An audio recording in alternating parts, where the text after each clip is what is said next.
আসসালামু আলাইকুম। এবার পরিবহনের চাঁদাবাজি বন্ধ, ফুটপথের চাঁদাবাজি বন্ধ। বিএনপির নেতাকর্মীরা ভালো হয়ে গেছে, চাঁদাবাজি করবে না, তাদেরকে চাঁদাবাজি করতে দেওয়া হবে না।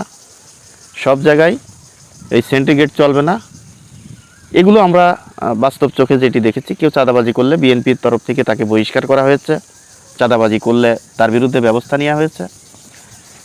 এখন এই চাঁদাবাজি বন্ধ হলে, বিশেষ করে পরিবহনের চাঁদাবাজি বন্ধ হলে, সেখানে তো এই যাত্রীদের যেই ভাড়াটা, এই ভাড়াটা অন্তত আগে যে রেটটা ছিল সেই রেট অনুযায়ী কমার কথা কিনা। আগে যেই ভাড়ার রেটটা ছিল সেই রেট অনুযায়ী কমার কথা, কারণ বিভিন্ন জায়গায় তারা চাঁদা দিতে দিতে তাদের গাড়ির যে খরচটা, ট্রিপের যেই খরচটা বেড়ে যেত। বেড়ে যাওয়ার ফলে তারা এই খরচটা কিন্তু আমাদের মতো সাধারণ যাত্রীদের কাছ থেকেই তারা পুষিয়ে নিত, যার কারণে এই একজন যাত্রীর প্রতি অন্তত 50 টাকা বাড়লেও বাড়তো। তো এখন তো সেই চাঁদাবাজিটা নাই, তো এখন তো ওই হিসাবে এই যাত্রীদের কাছ থেকে তো ভাড়া কমার কথা অন্তত। এখন ঈদের সময় আরেকটা বিষয় আছে, সেটি হলো যে ঢাকা থেকে যারা গ্রামের উদ্দেশ্যে যায়, সাথে সাথে সেখান থেকে খালি গাড়ি যেতে হয় আবার ঢাকার উদ্দেশ্যে। এই ঈদের সময় কিন্তু পরিবহনে ফুল যাত্রী তারা পায় না, অতএব হাফ ডাউনে তাদের একটা খরচ বেশি হয়। সেই অনুযায়ী একটা টিকিট প্রতি যদি 200 টাকাও বাড়ে, তাও অসুবিধা হয় না, যাত্রীদেরও অসুবিধা হয় না এবং মালিক পক্ষেরও কোনো অসুবিধা হওয়ার কথা না।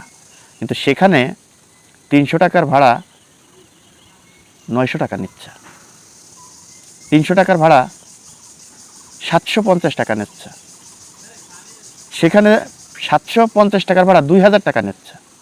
মানে এইরকম কিছু নিউজ আপনাদের সামনে আমি তুলে ধরতেছি। এই নিউজগুলো দেখার পর আমি এই বিষয় নিয়ে কথা বলবো।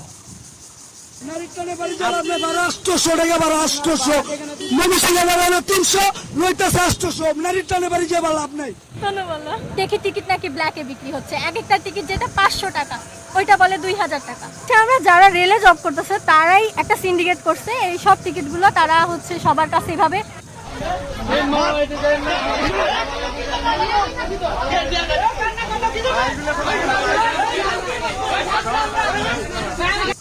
দেখেন, যত কথাই বলেন না কেন, এবার ঈদে জনগণের যাত্রীর যে প্রত্যাশা সেটা পূরণ করতে পারিনি বাংলাদেশ সড়ক পরিবহন মন্ত্রী।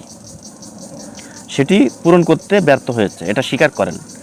এই ভুল থেকে শিক্ষা নিয়ে সামনে যেহেতু কুরবানির ঈদ এবং সামনের যেই সমস্ত ঈদগুলা, এই ঈদে কিভাবে ব্যবস্থা নিলে আপনারা যাত্রীর প্রকৃতি মন পাবেন এবং যাত্রীদের ভালোবাসা পাবেন, সাধারণ মানুষের ভালোবাসা পাবেন, কিভাবে আপনার সড়ক পরিবহনটাকে নিয়ন্ত্রণ করলে আপনারা সাধারণ মানুষ নারীর টানে বাড়ি ফিরতে পারবে সহজে, সেই ব্যবস্থাটা ইতিমধ্যে এই মুহূর্তেই হাতে নেন, যাতে সামনে এই ধরনের প্রশ্নের মুখে আপনাদের পড়তে না হয়। দর্শক, আজ এই পর্যন্ত। যদি ভিডিওটি ভালো লাগে, আপনাদের কাছে অনুরোধ থাকবে ভিডিওটি বেশি বেশি করে শেয়ার করবেন, লাইক করবেন, আপনাদের মতামত আপনারা কমেন্ট বক্সে জানিয়ে যাবেন। দর্শক, ভালো থাকবেন, সুস্থ থাকবেন।